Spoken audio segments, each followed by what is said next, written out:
Jaya Radha Madhava Kunja Bihari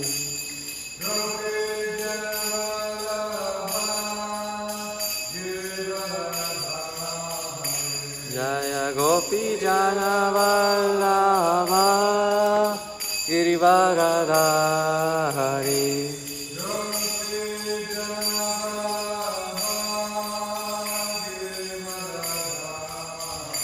Jaya Gopi Jana Vallabha Girivaradhari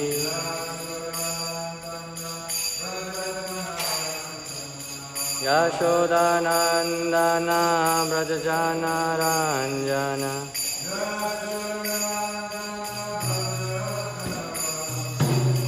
Yashodanandana Brajajana Ranjana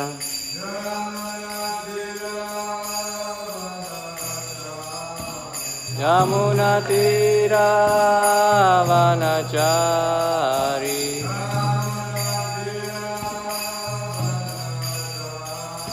Yamuna Tira Vanachari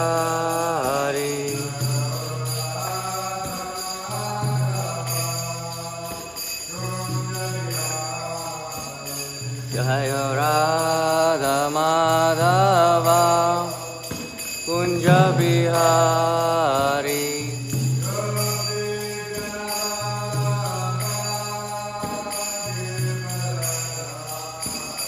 Jaya Gopi Jana Vallabha Girivaradhari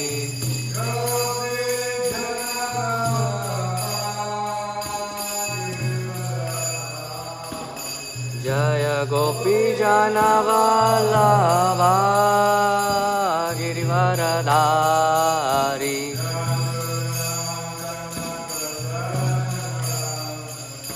Yashodanandana Brajajana Ranjana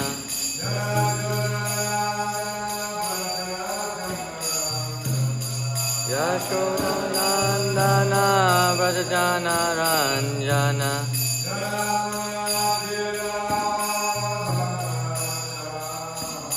Yamuna Tira Vanachari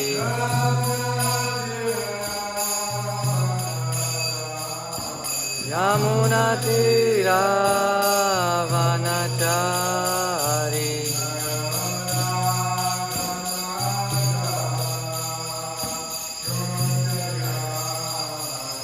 Jaya Radha Madhava Kunja Bihari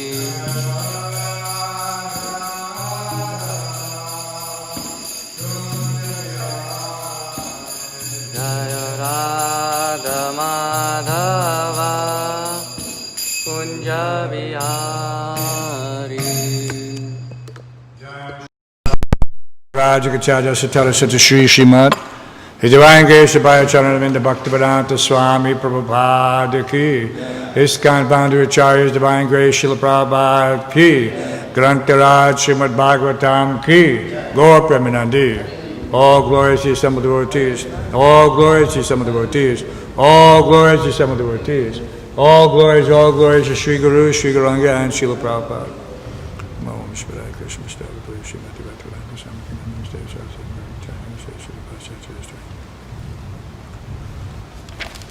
So we'll read a little from Srila Prabhupada Lilamrita, Preaching to America, Part 2.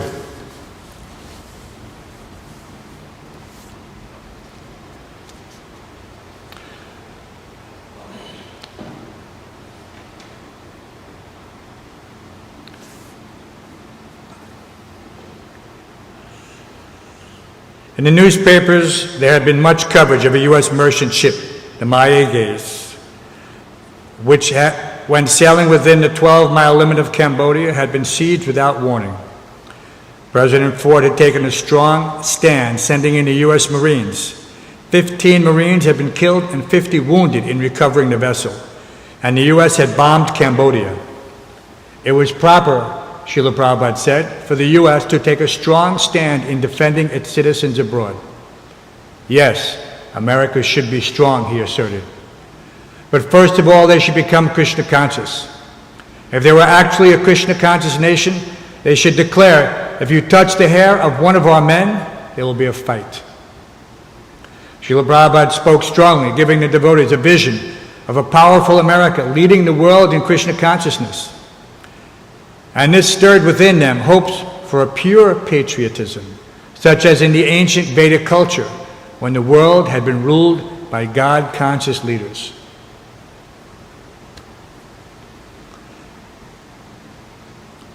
You have to remember, Prabhupada is speaking in front of an audience of Americans, young Americans, in the early 1970s in California, Southern California, San Diego area. Speaking very boldly, not concerned about what they think, but speaking the absolute truth. The next morning before going to the airport, Srila Prabhupada took a walk in Balboa Park. Hearing the sweet singing of birds, he said they were very happy. They just take the fruits and they are singing in the morning, he said, Rameshwar. But when we tell people that they may take their next birth as an animal or bird, they say that's all right, because these creatures are happier than the humans. Prabhupada said, but because you are rascal, you do not know that you can become more happy, go back home, back to Godhead. That you do not know. Devotees like to bring before Srila Prabhupada all kinds of topics for his comment. Conversations would jump from one thing to another, as devotees sometimes brought up horrendous examples of contemporary degradation, or sometimes tested their own doubts by posing as agnostics. Or sometimes they would simply bring to Srila Prabhupada's attention ordinary sights and sounds. Whatever the topic, Prabhupada showed the devotees how to see things from the transcendental perspective. And thus he also showed to them his own purity and humanness. When a devotee told Prabhupada that Balboa was the first man to see the Pacific, Prabhupada at first seemed depressed, but a moment later he scoffed. Everyone was already there. That they do not know. The Pacific and Atlantic Oceans are mentioned in Kalidas Kavi's book Kumara Sambhava. They are all mentioned. Pacific, Atlantic Oceans. These fools do not know anything. They say, I am the first man to come, as if before him there was no man. Just see. Prabhupada complimented the devotees on the previous day's festival in the park and advised them to hold such festivals every day. You are so rich, he said laughingly, you can do it. Continual festival. Tell them, come on, take prasadam. Chant Hare Krishna. Just like, what is that? Who told me? Continual massage. Tamal Krishna Goswami. Yes, they have 24-hour massage parlors. 24 hours, Prabhupada said, laughing. Similarly, 24 hours free prasadam. Come on. But they are not hungry. Not for that. While walking to a meadow, they came upon a man standing on his head. Is this our man? Prabhupada asked. The devotees laughed and replied, no, yoga. He wants to be immortal, said Rameshwar. No, said Prabhupada, this keeps them healthy. Tamal Krishna, it's good for the body? Prabhupada, yes, Shirasan, it is called, sitting on the head. Shirasan, Padmasan, Yogasan, there are so many asanas. Tamal Krishna, we don't practice those. Prabhupada said, yes, we have no time from sleeping, said Prabhupada sarcastically. The devotees laughed at his cutting remark. Otherwise, Prabhupada continued, this is not bad. This is not bad. It keeps good health, this yoga asana. Hearing Prabhupada's surprising praise of Hatha Yoga, a devotee asked the inevitable. So if we have time, can we do that? By now, they had finished their walk and had arrived back at the cars. Srila Prabhupada chuckled, as if aware that he was being baited with a controversial question. Hare Krishna, he said. On getting into the car, he said, not required. Srila Prabhupada ki. Begin with Dallas, July 28, 1975, if anyone else is following. Dallas, July 28, 1975. Om Namo Bhagavate Vasudevaya. Om Namo Bhagavate Vasudevaya. Om Namo Bhagavate Vasudevaya. Reading from Śhrīmad-Bhāgavatam, first canto, 19th chapter, text 32. 33. Thank you. Chapter entitled The Appearance of Sri Shukadeva Goswami, text 33. Yesham samsmaranat pungsam sadhya sudyanti vai griha kim punar darshana sparsha padasocha sanidhibi padasocha sanadhibi yeshang samsmaranat pungsam sadhyak sudyanti vaigriha king punar darshana sparsha padasocha sanadhibi. Please chant.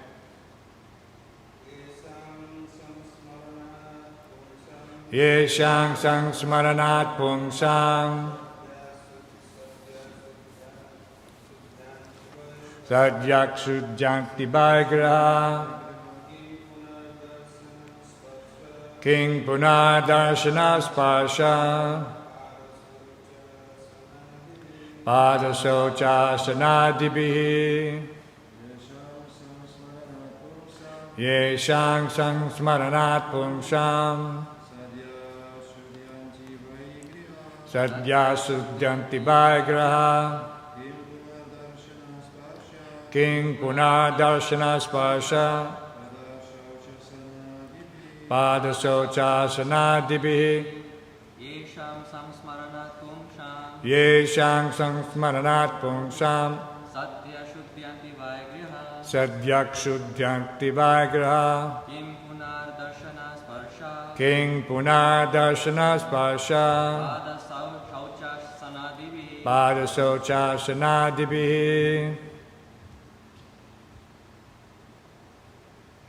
Ladies,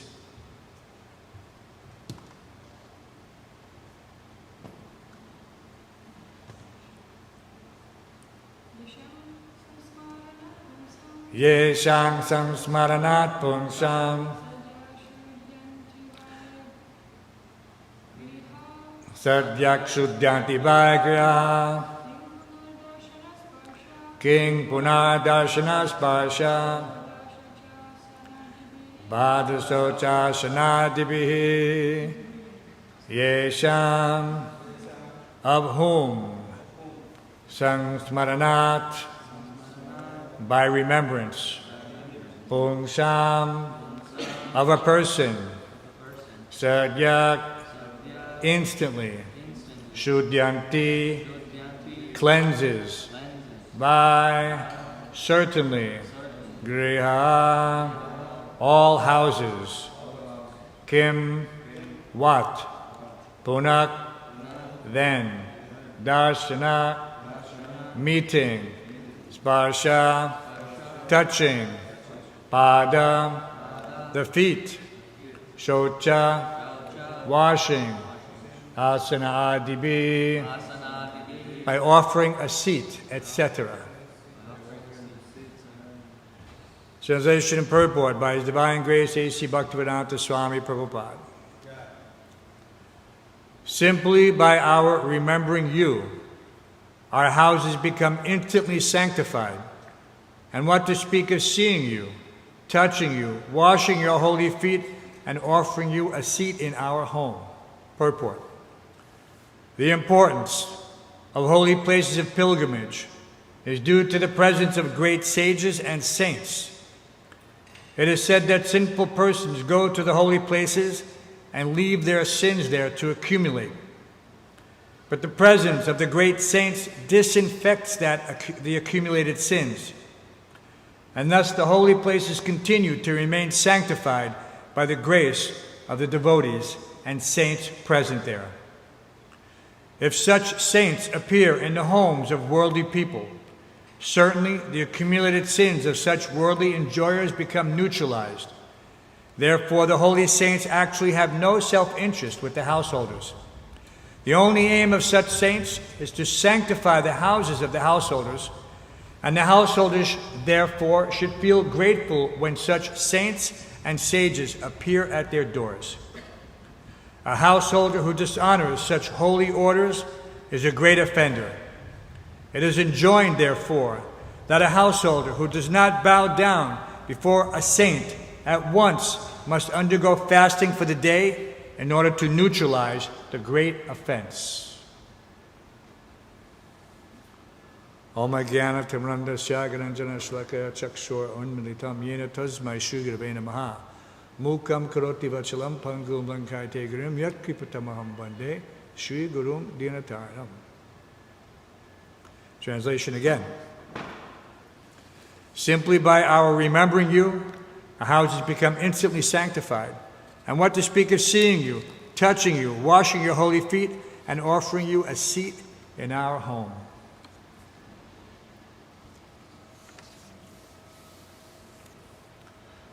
So interestingly, King Parikshit was not at home. This indicates that a sage should be received regardless of one's circumstances. Even if one is sitting on the bank of the Ganges and a great saint comes, one should be able to offer him the proper reception. It doesn't require much. A seat, some water, some sweet words. This is all that is required. Respect is the underlying principle which allows such simple respect to be effective. So it's a very important concept. It's not that one has to make some elaborate arrangement. We see that Srila Prabhupada never asked for any elaborate arrangement. Whenever he would come, the devotees did their best to accommodate him according to the circumstances. Sometimes these circumstances were not very nice. But yet Prabhupada accepted them due to the sincere devotion of his disciples. There's no question that Srila Prabhupada, according to his position, should have had the most opulent accommodations. Partially due to our youth and our cultural disaffection, our misunderstanding of how to receive such a great person. Sometimes we inadvertently might commit offenses. One of my godbrothers mentioned that in the early days, the Brahmacharya ashram was one devotee's apartment. Around the corner on Grand Street, up down the block, north from 2nd Avenue Temple. So as the number of devotees increased, some of the devotees would go to Srila Prabhupada's apartment behind 26 2nd Avenue to take shower there. And they would use Srila Prabhupada's towel, which he had hanging there. Without any, this is a very thoughtless thing, but in those days, Srila Prabhupada was doing everything, and they simply mistook him for an ordinary man. He was cooking for them, he was serving them, he was cleaning everything himself. This at the advanced age of 70. These are all young men and women. But he did not complain. We don't understand Prabhupada's mood, how someone, such an elevated, this is not some ordinary run-of-the-mill Swami who came to America for some cheap adoration, to get some cheap followers with some cheap mantra. He came to deliver the highest knowledge, and he undertook such great tribulation in order to achieve this situation. No one can understand, except the devotees. Of course, now more so, having had an opportunity to study the life of this great soul. So we may look back with some special remorse that Prabhupada was not better served by his neophyte disciples. As the temple commander, I remember assisting in various duties. And the temple president was doing some work, and he was telling me that in the course of a conversation, we're sending Srila Prabhupada his monthly maintenance. And I was a new devotee. I wasn't even familiar with the concept at first. But then I thought, of course, Prabhupada is traveling all over the world. It is our duty to support him, not just that once in a lifetime we give some dakshin. And many people used to criticize, thinking Prabhupada must be rich, stealing money from all these American boys and girls. So I didn't know what to expect, and he was just doing his ordinary paperwork. Temple president, people don't understand how much work is involved. So he was getting ready to send the maintenance. So I just casually asked, how much do the temples send Srila Prabhupada? And he said, every temple, at that time, 1975, maybe there was not quite 100 temples. Said every temple sends $15 a month. $15. That means for all of Prabhupada's expenses, for traveling all over the world, for all the service he did, his translation, his letters, his lectures, everything, he was not even getting $1,500 a month from the temples. That he was working so hard to maintain the proper levels of manpower to continue the preaching, which he struggled to establish. And we had no idea. We should have been giving him tens of thousands of dollars. Prabhupada didn't ask.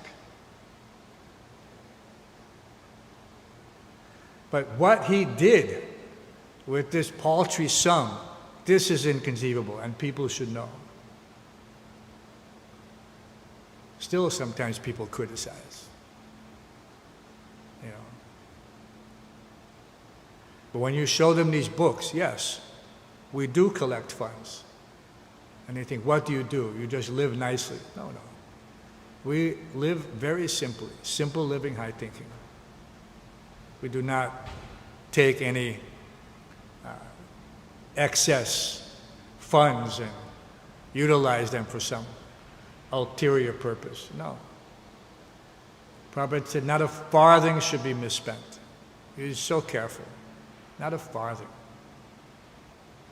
So if we keep to this principle, then everything is successful. If we follow in Srila Prabhupada's footsteps, then everything is successful. It is not very... There was a nice lecture given also in 1975. I sent it to all the residents. When you get a chance, listen or read at your convenience.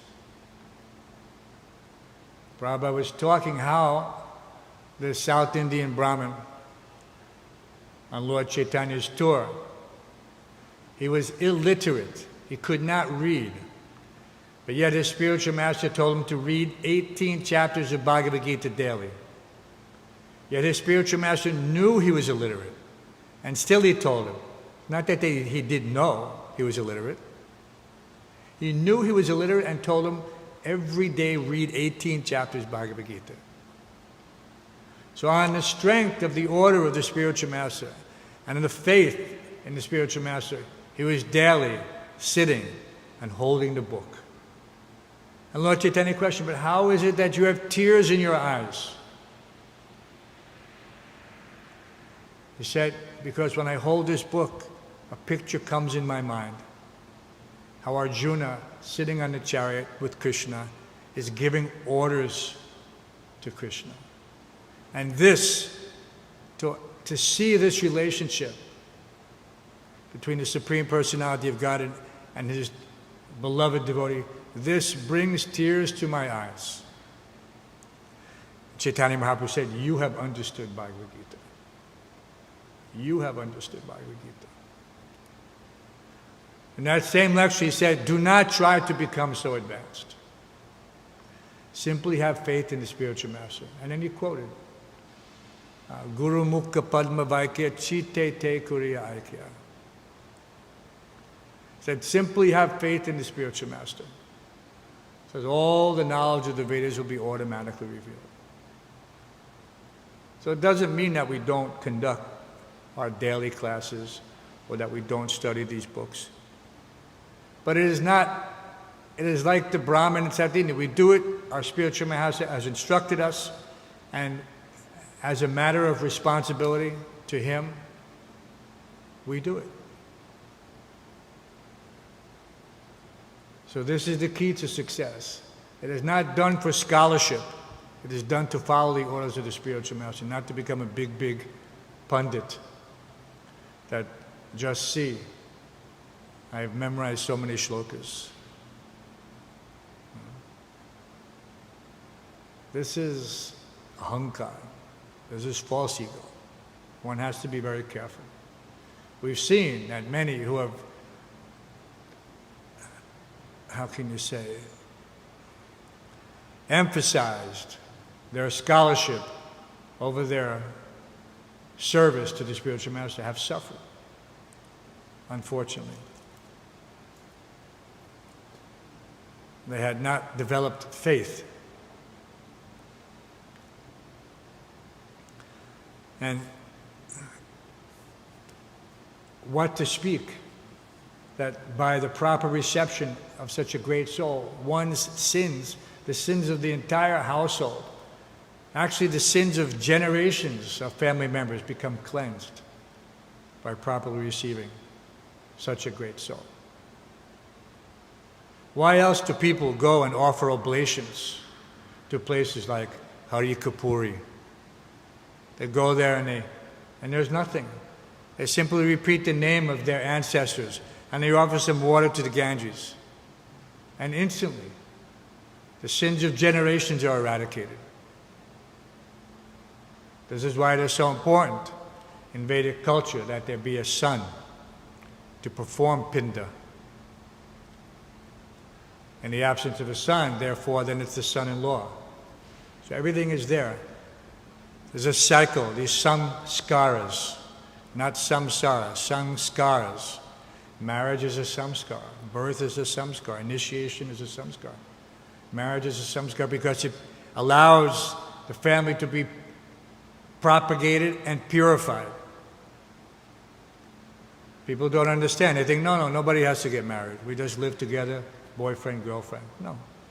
Whole society is spoiled like this. No sanskar. And people don't realize the loss of culture, what it means. You can see some of the ill effects by such culture. The sanctity of marriage is minimized. And people think that children are a burden, an obstacle to sense gratification. And so they're disposed of like so much garbage. Does everybody know how many children every year, just in the United States, how many children are aborted? Just in the United States. Almost 1,900,000. Because this pales in comparison to how many animals are slaughtered in America daily. 10 times that many. Just imagine. Millions of animals slaughtered every single day. How much violence is being propagated?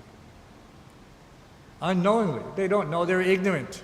Which is why we preach. We don't say, oh, you're a butcher, I cannot preach to you. No. There are many devotees who come from the families of butchers. Be surprised. So this is why this movement is spreading, because we do not discriminate. Other places, just like you cannot go into the Jagannath Puri temple, you're in the wrong body. This discrimination is calculated for whatever reason. They have this foolish notion, everyone is their body. Even they say, oh yeah, next life you can come in, when you take birth in Hindu family. You're doing your pious activities, so next birth. They don't know that their next birth is also unknown.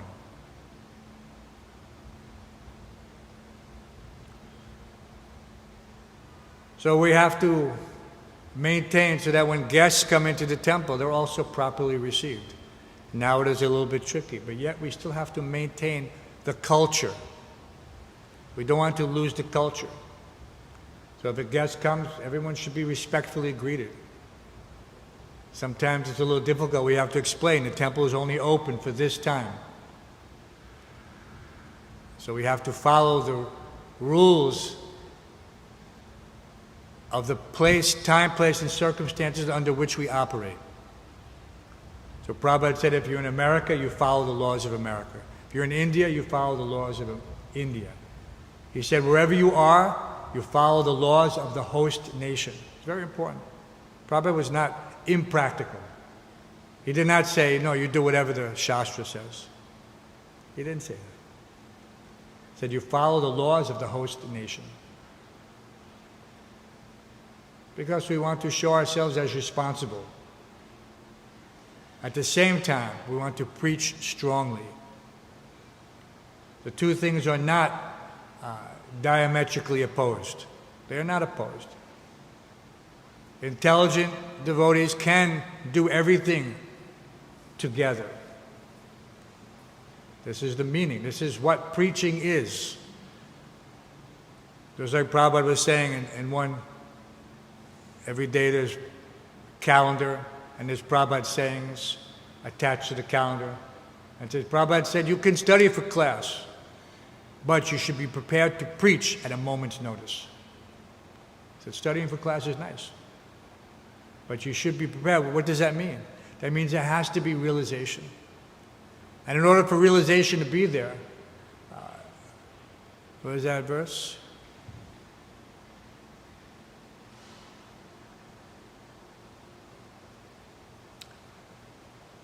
Nija Bhakti Yoga. Come on, help me. Jnana Vairagya. Anyway, the verse is that one gets big gyan by practicing devotion. Bhakti. It doesn't come automatically by some payment of money to the regents for some diploma. That is not knowledge. That is book knowledge, theoretical knowledge, little hands-on knowledge, few laboratory courses. Right? Realized knowledge comes in the research field.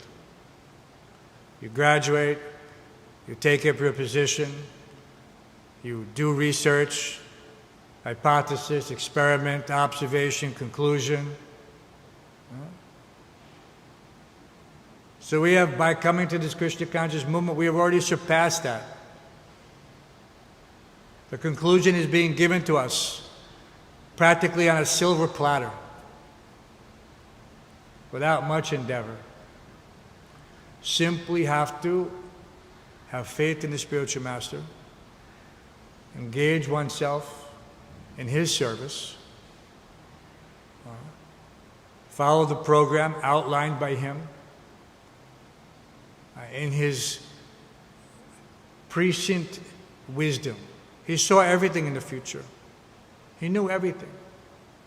So he made these temples for that purpose, so that people could come take shelter, study, and engage. This is the accelerated course for self-realization. The accelerated course. Just like there are professional students. Have anyone heard? Professional students? They go to school for 20 years. They just keep getting one degree after another. They become graduate assistant professors, then they become professors, but they're still taking course, then they become PhD professors, then they become this. This is completely foolishness. Professional students. It doesn't end. Why? Because they have not achieved the goal of knowledge. In Latin, knowledge, where does that word come from? In Latin, the word sciere, to know. The word science also comes from sciere, to know. It is not just the superficial, theoretical compendium of books, but it is the realized knowledge, to know. When you know something, it is already beyond theory. You have realized the practical application and understanding. So this is very important. We don't remain on the theoretical platform. We come to that level where we are fixed. Why do we use that term, fixed? What does it mean? Someone says, oh, he's a fixed-up devotee. We have these terms. We've seen. Fixed up means he's not easily disturbed by some transient situation. His faith is not easily shaken. He remains convinced. So one has to be like this in all circumstances, in whatever his service is. Otherwise, very easily, one can capriciously or whimsically say, no, I don't want to do this today. I'm not in the mood. This has nothing to do with bhakti. I'm not in the mood. I'm not this. I'm not this. No. One has duty to perform.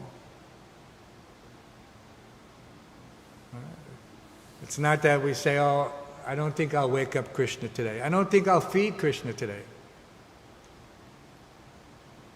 We're not on that platform. All right?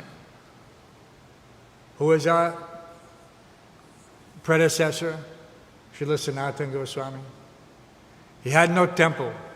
He kept the deity in a tree. Kept the deity in a tree. Tree gives shade, gives some protection, but it's not a temple. And he was feeding, what was he feeding the deity? Dry chapatis. Dry chapatis. What did Krishna say to him? Everybody knows the story. You're in Braj, you know. He said, at least give a little salt.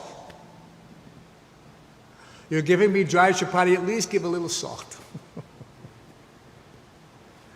If anyone goes and sees Sanatana Goswami's Bhajan Kutir next to Madan Mohan temple, this is where Krishna, there's a well there. Krishna appeared to him at this place and would take water from that well.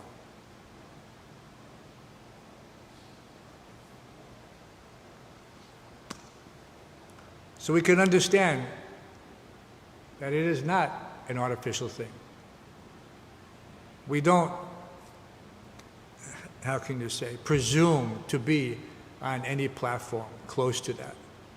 We simply want to remember these things because such remembrance is instantly purifying.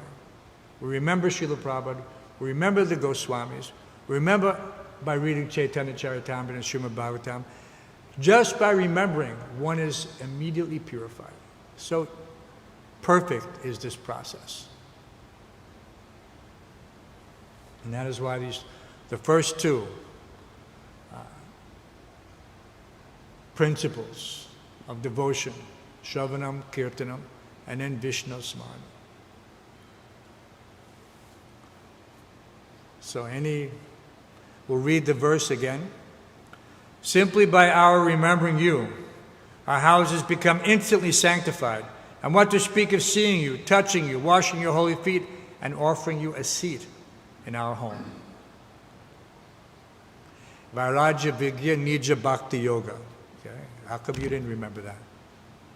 Vairagya Vidya Nija Bhakti Yoga. See, Krishna, Sarvasichaham Riddhisani Vishnu. You can't remember anything without Krishna's assistance, especially as you get older. Okay? Doesn't matter how much you memorized in your youth. If you weren't able to utilize those shlokas for your benefit, then what was the point? They're all gone now. They're all useless, just like everything else. But firm faith never leaves. That's it. What saves you? Firm faith never leaves.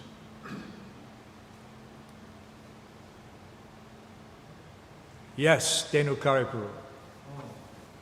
In the purport it's mentioned that we are not allowed to ignore the suffering, right? If they come in our houses. But what to do in case if we don't have anything, so we can offer just dandavats or Sweet words, a place to sit, and water. This is not such a difficult thing. Almost everyone has this.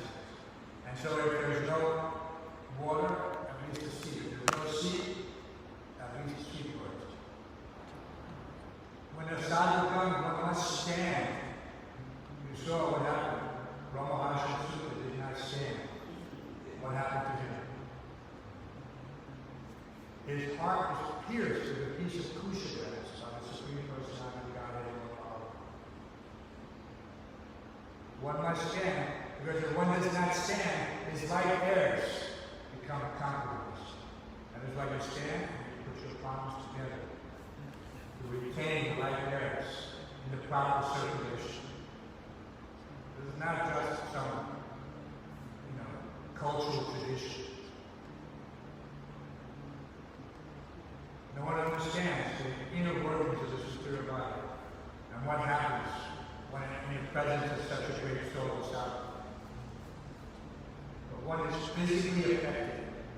It's like in the Mahasamhita, it says, if you do this, 10 years of your life will be cut short. So many things are like that. 10 years of your life. Can you imagine? Many people nowadays, they go to see the birth of their child.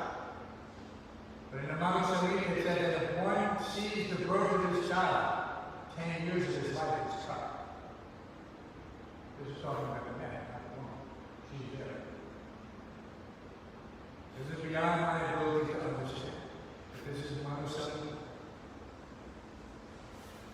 10 years of your life will be cut.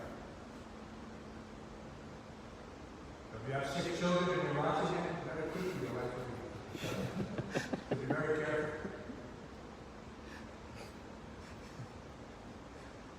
I excuse myself, my dear wife, she always had a good friend to give her during such times.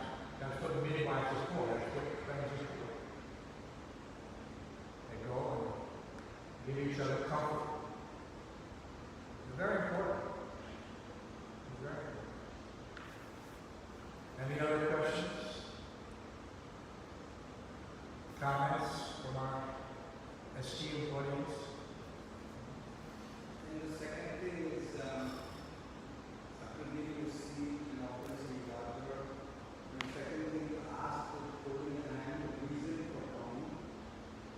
And then if it is under his or her control, it takes care of. If it is not, then humbly says, I'll come then and accept the message. My father and my mother or brother. We don't want to make them obliged to us. Our desire is simply to render the service. So, here we have a perfect opportunity. Everything is there. No one can say that I cannot